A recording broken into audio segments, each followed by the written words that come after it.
नमस्ते दोस्तों, आप लोगों का स्वागत है हमारे चैनल पर।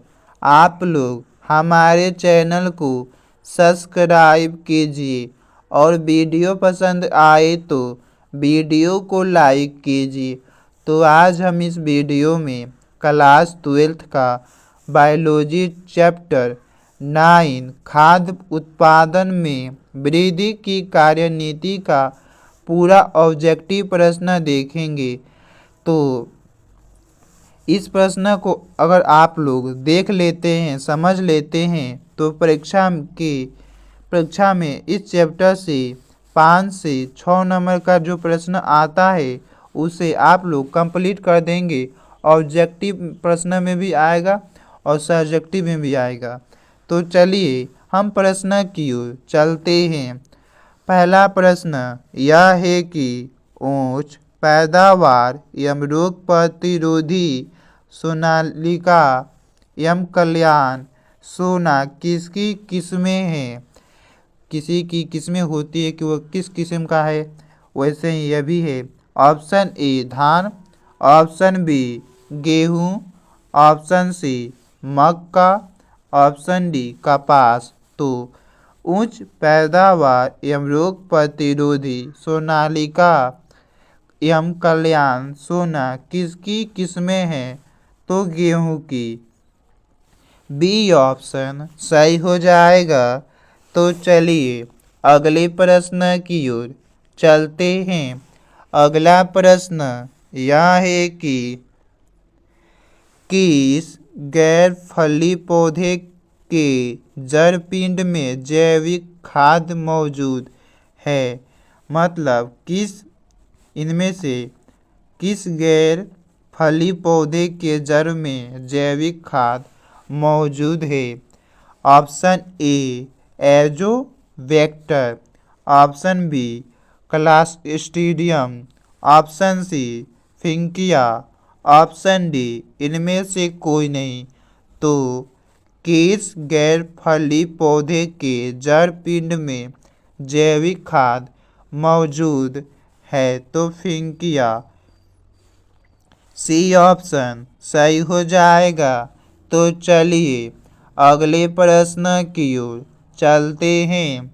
अगला प्रश्न यह है कि क्लोरे निम्न में से क्या है। ऑप्शन ए जीवाणु, ऑप्शन बी शैवाल, option C protozoa, option D एकल कोशिका प्रोटीन। तो कोलेरा निम्न में से क्या है। तो यह कोलेरा एक प्रकार का शैवाल है। बी ऑप्शन सही हो जाएगा। तो चलिए अगले प्रश्न की ओर चलते हैं। अगला प्रश्न यह है कि दलहनी पौधों के जड़ पिंड में कौन जीवाणु पाया जाता है। दलहनी पौधों के जड़ पिंड में कौन सा जीवाणु पाया जाता है। ऑप्शन ए राइजोबियम सही हो जाएगा। तो चलिए अगले प्रश्न की ओर चलते हैं। अगला प्रश्न यह है कि पॉलीपेप्टाइड को प्रेरित करने के लिए किस रसायन का प्रयोग किया जाता है। Option A cytokinin, option B nitrous अम्ल, ऑप्शन सी कालविसिनी, ऑप्शन डी IAA। तो पॉलीपेप्टाइड को प्रेरित करने के लिए किस रसायन का प्रयोग किया जाता है। तो कालविसिनी। सी ऑप्शन सही हो जाएगा। तो चलिए अगले प्रश्न की ओर चलते हैं। अगला प्रश्न यह है कि मधुमक्खी पालन के लिए मधुमक्खी के किस किस्म को सबसे अधिक पालतू बनाया जाता है। अगर कोई व्यक्ति मधुमक्खी पालता है तो मधुमक्खी में कौन सा मधुमक्खी पालेगा जिससे उसको अधिक फायदा होगा? Option A Apis indica, option B Apis mellifera, option C Apis dorsata, option D Apis florea. तो मधुमक्खी पालन के लिए मधुमक्खी के किस किस्म को सबसे अधिक पालतू बनाया जाता है? तो एपिस इंडिका ए ऑप्शन सही हो जाएगा। तो चलिए अगले प्रश्न की ओर चलते हैं। अगला प्रश्न यह है कि निम्नलिखित में कौन सा स्वच्छ जलीय भोजन योग्य मछली है? मतलब किस मछली को हम खा सकते हैं जो कि स्वच्छ जलीय मछली है? Option A Harpodon, option B Cirrhina mrigala, option C Anguilla, option D hilsa. तो निम्नलिखित में कौन सा स्वच्छ जलीय भोजन योग्य मछली है? तो सिरिना मिगला बी ऑप्शन सही हो जाएगा। तो चलिए अगले प्रश्न की ओर चलते हैं। अगला प्रश्न यह है कि कुक्कुट पालन में कोक्सीडियोसिस रोग का कारक है? ऑप्शन ए पैथोजन परजीवी, ऑप्शन बी निमेटोड परजीवी, ऑप्शन सी विषाणु, ऑप्शन डी फीता कृमि। तो कुक्कुट पालन में कोक्सीडियोसिस रोग का कारण क्या है? तो पैथोजन परजीवी ए ऑप्शन सही हो जाएगा। तो चलिए अगले प्रश्न की ओर चलते हैं। अगला प्रश्न यह है कि कल्याण सोना किसका किस्म है? ऑप्शन ए गेहूं का किस्म, ऑप्शन बी सोना का, ऑप्शन सी ए और बी दोनों, ऑप्शन डी इनमें से कोई नहीं। तो कल्याण सोना किसका किस्म है? तो गेहूं का किस्म। कोई भी सोना पर नहीं मारेगा। यहाँ पे सोना लिखा है तो सोना पर कोई भी नहीं मारेगा। कल्याण सोना गेहूं का किस्म है, यह सोना का किस्म नहीं है।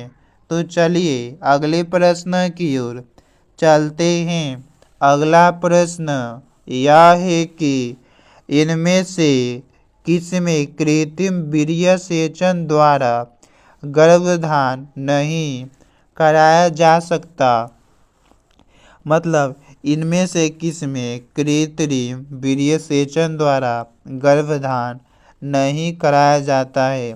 ऑप्शन ए घोड़ों में, ऑप्शन बी ऊँटों में, ऑप्शन सी मछलियों में, ऑप्शन डी बकरी में। तो इनमें से किसमें कृत्रिम वीर्यसेचन द्वारा गर्भधान नहीं कराया जा सकता है? तो मछलियों में सी ऑप्शन सही हो जाएगा।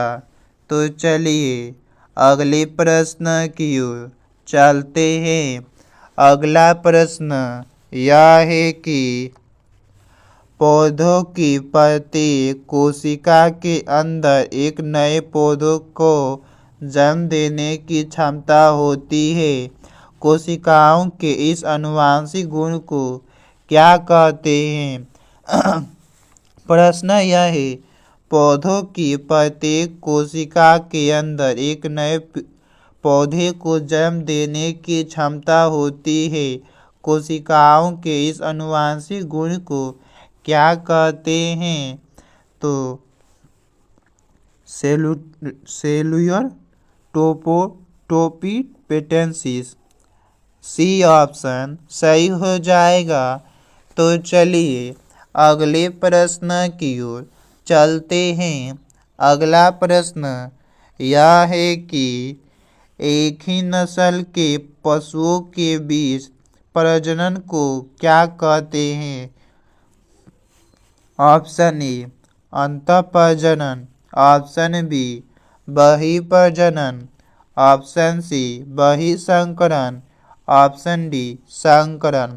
तो एक ही नस्ल के पशुओं के बीच प्रजनन को क्या कहते हैं? तो अंतःप्रजनन ए ऑप्शन सही हो जाएगा। तो चलिए अगले प्रश्न की ओर चलते हैं। अगला प्रश्न यह है कि एसपीजी प्राप्त किया जाता है। एसपीजी किससे प्राप्त किया जाता है? Option A Chlorella, option B एस्फाइलिना, option C Scenedesmus, option D इनमें से सभी। तो एसपीजी प्राप्त किया जाता है तो इनमें से सभी से डी ऑप्शन सही हो जाएगा। तो चलिए अगले प्रश्न की ओर चलते हैं। अगला प्रश्न यह है कि मृराग, सुरती और मेषारना किसकी प्रजाति है? ऑप्शन ए गाय की, ऑप्शन बी भैंस की, ऑप्शन सी बकरी की, ऑप्शन डी भेड़ की। तो मृराग, सुरती और मेषारना किसकी प्रजाति है? तो भैंस की बी ऑप्शन सही हो जाएगा। तो चलिए अगले प्रश्न की ओर चलते हैं। अगला प्रश्न यह है कि गन्ना अनुसंधान संस्थान कहाँ अवस्थित है? गन्ना अनुसंधान संस्था कहाँ अवस्थित है? ऑप्शन ए मुंबई में, ऑप्शन बी कोयम्बटूर में, ऑप्शन सी गुवाहाटी में, ऑप्शन डी पटना में। तो गन्ना अनुसंधान संस्था कहाँ अवस्थित है? तो कोयम्बटूर में बी ऑप्शन सही हो जाएगा। तो चलिए अगले प्रश्न की ओर चलते हैं। अगला प्रश्न यह है कि निम्नलिखित में ताइचुंग वन किसकी किस्म है? ऑप्शन ए धान की, ऑप्शन बी गेहूं की, ऑप्शन सी मक्का की, ऑप्शन डी सेम की। तो निम्नलिखित में ताइचुंग वन किसकी किस्म है? तो धान की ए ऑप्शन सही हो जाएगा। तो चलिए अगले प्रश्न की ओर चलते हैं। अगला प्रश्न यह है कि कतला पाई जाती है।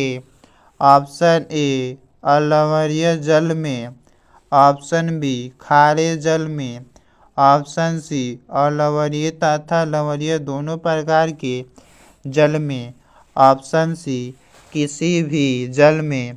तो कतला जो मछली होती है वह किस पानी में पाई जाती है?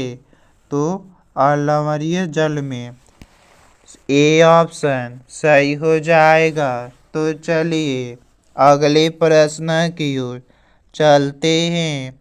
अगला प्रश्न यह है कि वीर्य को किस में हिमीकृत किया जाता है? ऑप्शन ए जल में, ऑप्शन बी सामान्य रेफ्रिजरेटर में, ऑप्शन सी तरल नाइट्रोजन में, ऑप्शन डी कोई नहीं। तो वीर्य को किसमें हिमीकृत किया जाता है? तो तरल नाइट्रोजन में, सी ऑप्शन सही हो जाएगा। तो चलिए अगले प्रश्न की ओर चलते हैं। अगला प्रश्न यह है कि खच्चर की उत्पत्ति में किनके मध्य संकरण होता है? ऑप्शन ए नर गधा तथा मादा घोड़ा, ऑप्शन बी नर घोड़ा तथा मादा गधा, ऑप्शन सी सांड और गदही, ऑप्शन डी इनमें से कोई नहीं। तो खच्चर की उत्पत्ति में किनके मध्य संकरण होता है? तो नर घोड़ा और मादा गधा, बी ऑप्शन सही हो जाएगा।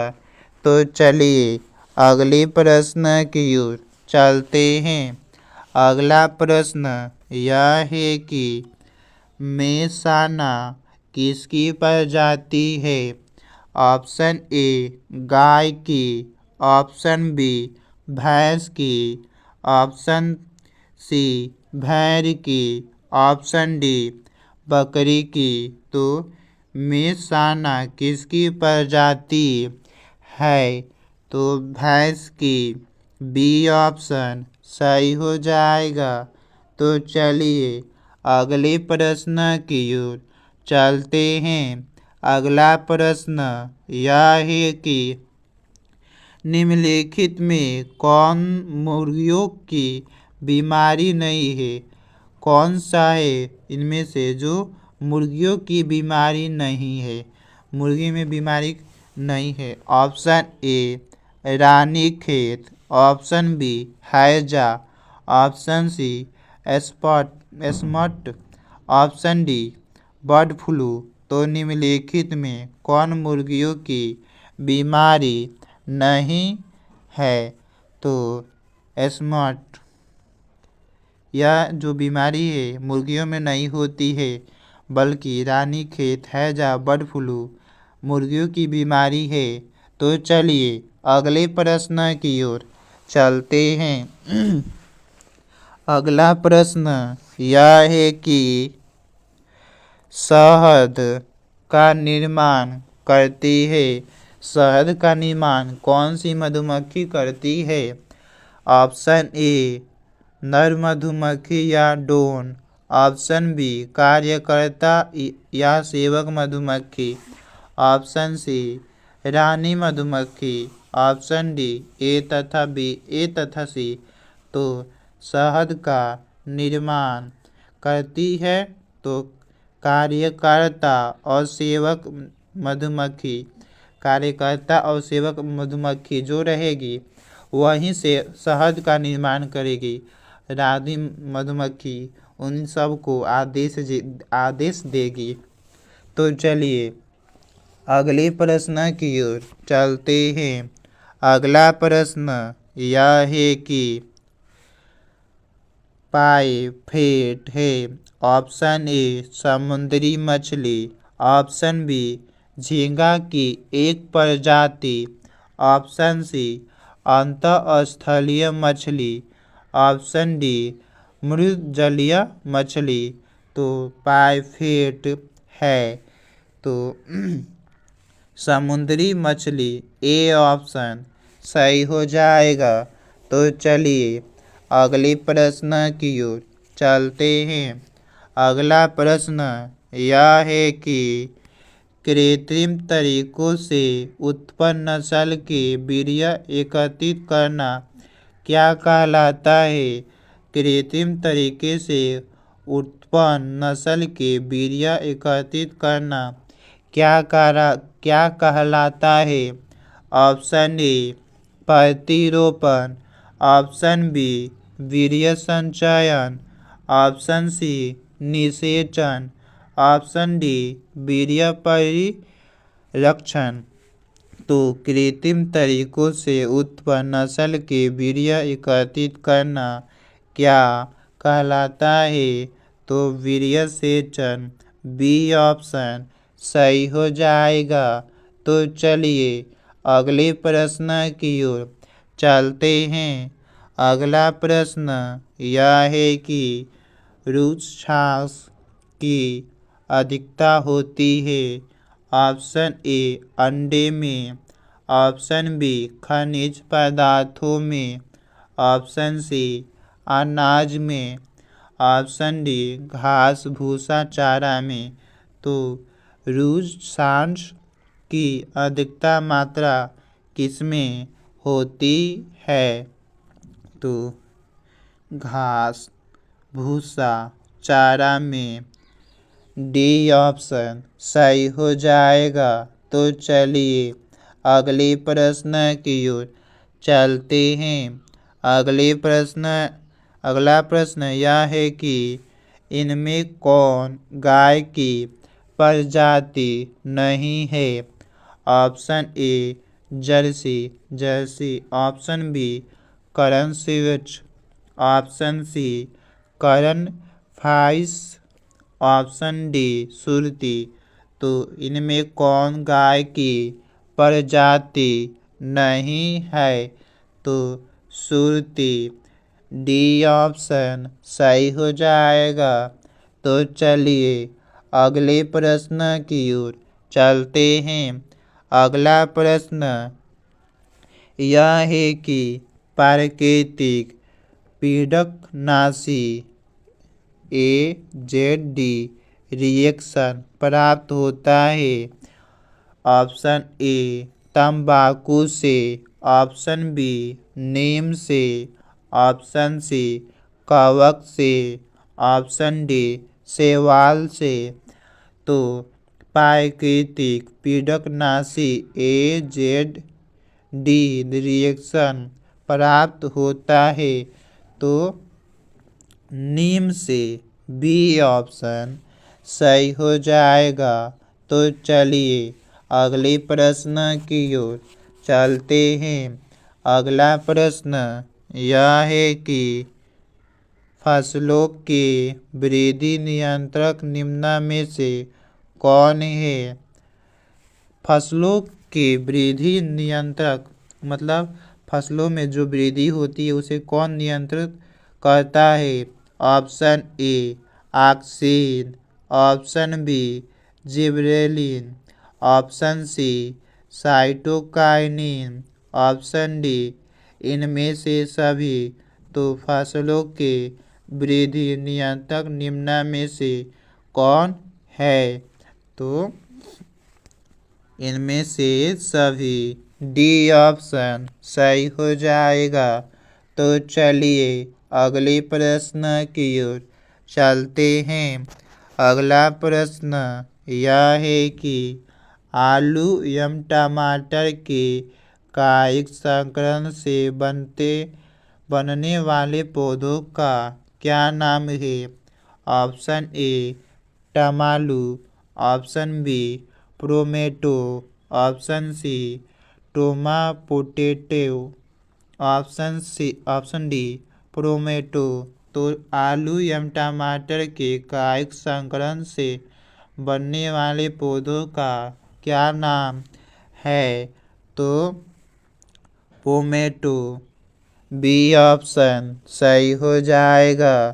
तो चलिए अगले प्रश्न की ओर चलते हैं। अगला प्रश्न यह है कि उत्तक संवर्धन में कायिका कोशिका से विकासित भ्रूण कहलाते हैं। प्रश्न को ध्यान से समझिएगा। उत्तक संवर्धन में कायिक कोशिका से विकासित भ्रूण क्या कहलाते हैं? Option A embryoid, option B कॉलोन से, ऑप्शन सी कैलस से, ऑप्शन डी पोपागायुलस से।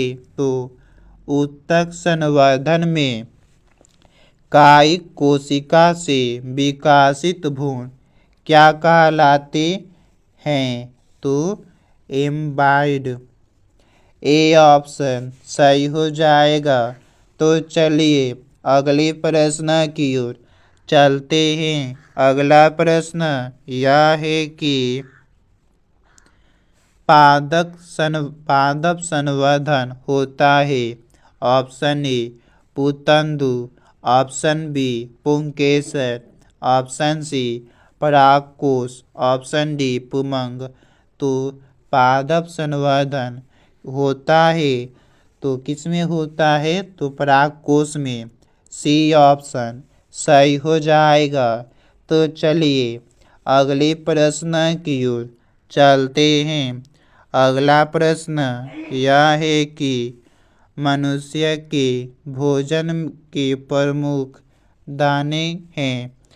मनुष्य के भोजन के प्रमुख दाने क्या हैं? ऑप्शन ए फली, ऑप्शन बी धान, ऑप्शन सी बाजरा, ऑप्शन डी तेल बीज। तो मनुष्य के भोजन के प्रमुख दाने कौन हैं? तो धान। बी ऑप्शन सही हो जाएगा। तो चलिए अगले प्रश्न की ओर चलते हैं। अगला प्रश्न यह है कि शीतोष्ण प्रक्षेत्र का प्रमुख अनाज क्या है? ऑप्शन ए धान, ऑप्शन बी गेहूँ, ऑप्शन सी मक्का, ऑप्शन डी जौ। तो शीतोष्ण प्रक्षेत्र का प्रमुख अनाज क्या है? तो गेहूँ। बी ऑप्शन सही हो जाएगा। तो चलिए अगले प्रश्न की ओर चलते हैं। अगला प्रश्न यह है कि कौन सा उत्पाद औषधिक महत्वपूर्ण का है? ऑप्शन ए पेठा, option B coffee, option C ग्रेडिफलोरा, ऑप्शन डी राउल्फिया या एस्पेटिना। तो कौन सा उत्पाद औषधिक महत्वपूर्ण है? तो डी ऑप्शन सही हो जाएगा। तो चलिए अगले प्रश्न की ओर चलते हैं। अगला प्रश्न यह है कि निम्नलिखित में कौन सा मक्का का प्रमुख किस्म है? Option A Ganga 101, option B Sharbati, option B Sonalika, option D Shakti. तो निम्नलिखित में कौन सा मक्का का एक प्रमुख किस्म है? तो गंगा 101। ए ऑप्शन सही हो जाएगा। तो चलिए अगले प्रश्न की ओर चलते हैं। अगला प्रश्न यह है कि निम्नलिखित में कौन सा गेहूं का उन्नत किस्म है? Option A Sonalika, option B Pusa, option C Ratan, option D पघा। तो निम्नलिखित में कौन सा गेहूं का उन्नत किस्म है? तो सोनालिका। ए ऑप्शन सही हो जाएगा।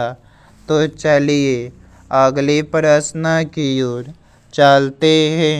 अगला प्रश्न यह है कि कौन सा धान का संकर किस्म है? Option A Sonora, option B Sharbati, option C जयाकर, ऑप्शन डी गंगा। तो कौन सा धान का संकर किस्म है? तो जयाकर। सी ऑप्शन सही हो जाएगा।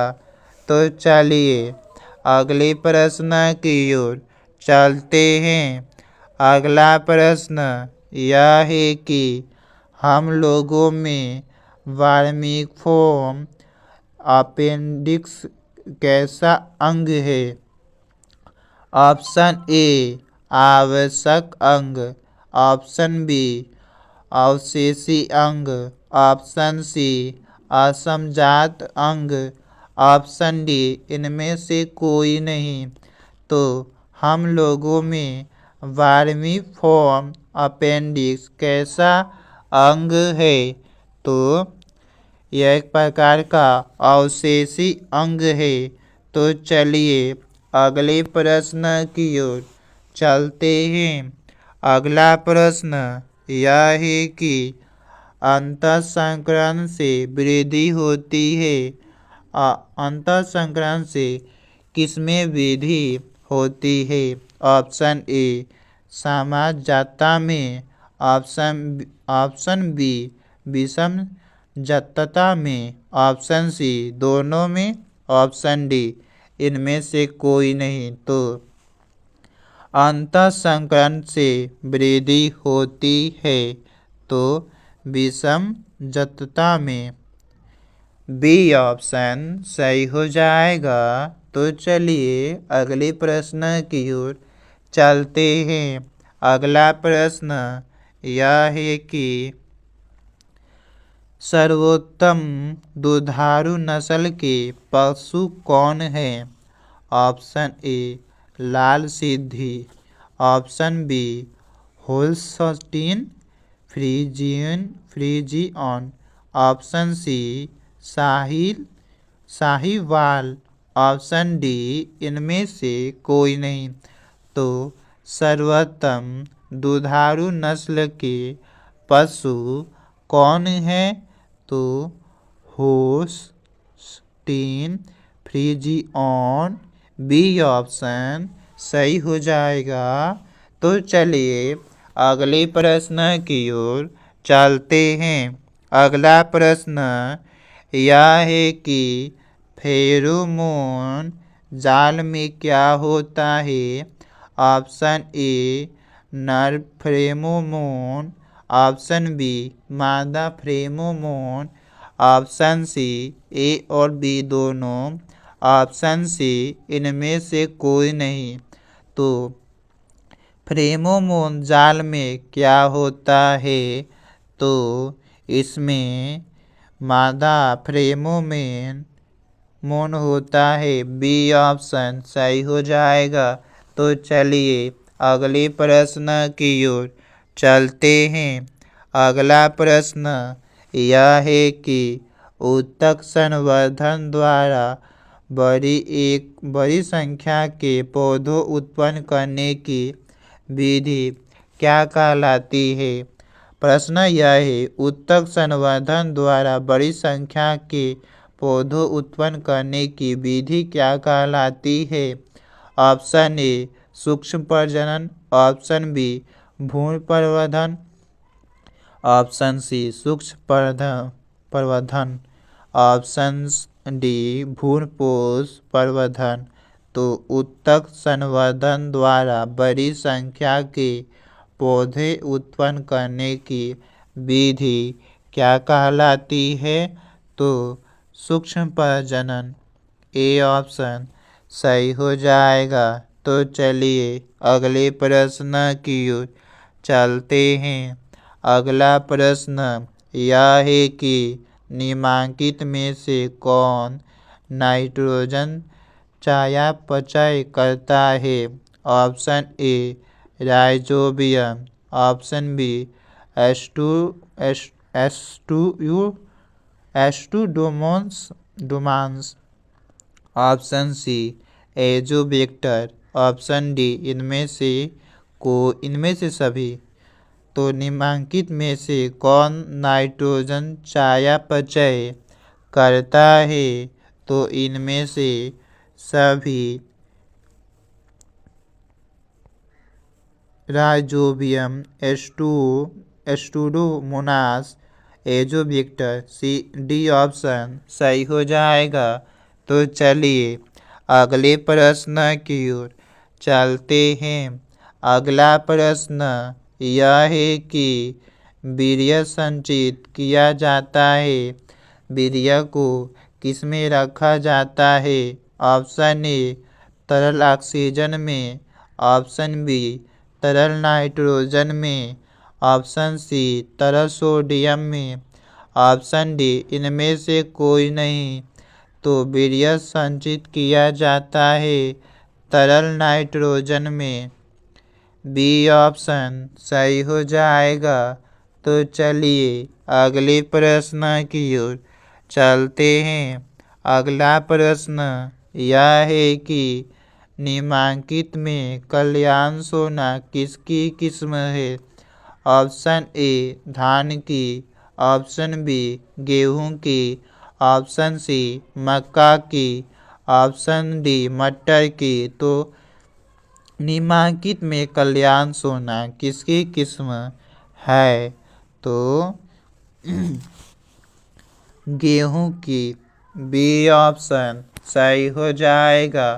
तो चलिए अगले प्रश्न की ओर चलते हैं। अगला प्रश्न यह है कि निम्नलिखित में जैव उर्वरक कौन है? Option A cyanobacteria, option C विषाणु, ऑप्शन सी विषाणु भोजी, ऑप्शन डी सभी। तो निम्नलिखित में जैव उर्वरक कौन है? तो साइनोबैक्टीरिया ए ऑप्शन सही हो जाएगा।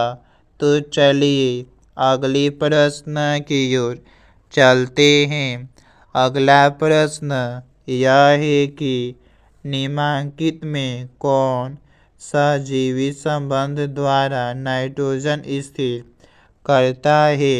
Option A volvox, option B rhizobium, option C chara, option D इनमें से कोई नहीं।